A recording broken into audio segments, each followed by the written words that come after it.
Everybody hi. When people talk about choosing the moment of death, most picture physicians applied medications. A lesser known path is refusing food and fluids, either the more common voluntary stopping of eating and drinking, VSED, or its harsher causing dry fasting, where nothing at all is taken by mouth. VSED can last 1 to 3 weeks. Dry fasting may lead to death in just a few days. Because no drugs or devices are involved, some regard these choices as natural, yet they raise difficult questions for patients, families, and clinicians. The right of a complement adult to govern their own body underpins all and all life choices.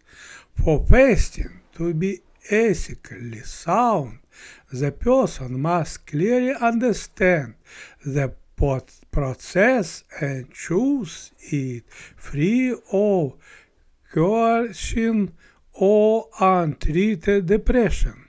Once thirst, confusion, or delirium set in, decision-making capacity can vanish so early when documented consent is essential.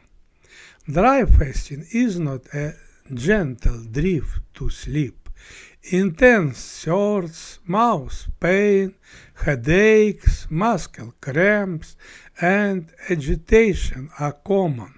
Clinicians must weigh respect for choice against a duty to ease suffering. Even when accompanying a patient through VSED, they usually offer palliative mouth care, low-dose opioids, and anxiety relief. True dry fasting removes many of those comforts, sharpening the ethical dilemma. Where assisted dying is legal, strict rules spell out who may request it and how.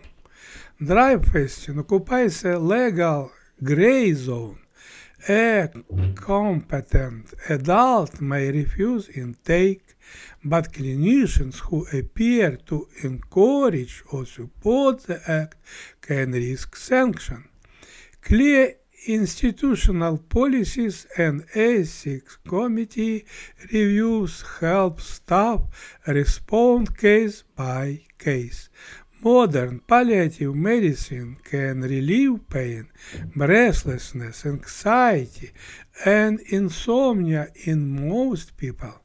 Advanced directives, hospice care, and time-limited treatment trials let patients shape their final months without extreme deprivation.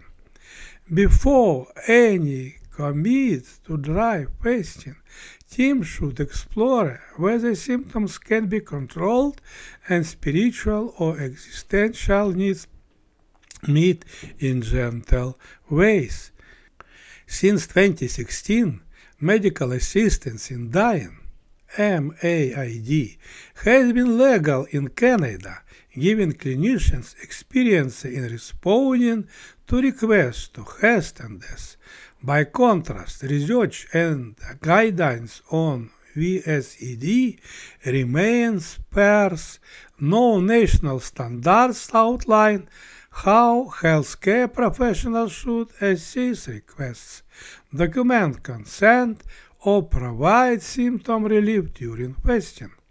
Recent ethical reviews have called for explicit practice standards so that patients and clinicians have a clear, safe framework, paralleling the safeguards that already exist for MAID. Choosing to stop eating and drinking is a profound act of autonomy, but often involves significant suffering. Patients and physicians should treat guidelines as flexible tools, not rigid rules, working together to set realistic goals, simplify care, and ensure comfort.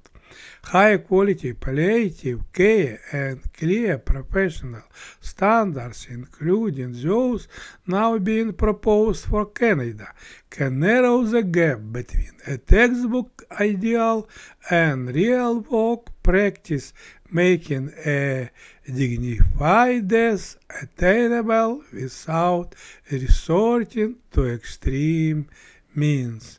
Thanks for likes and sharing.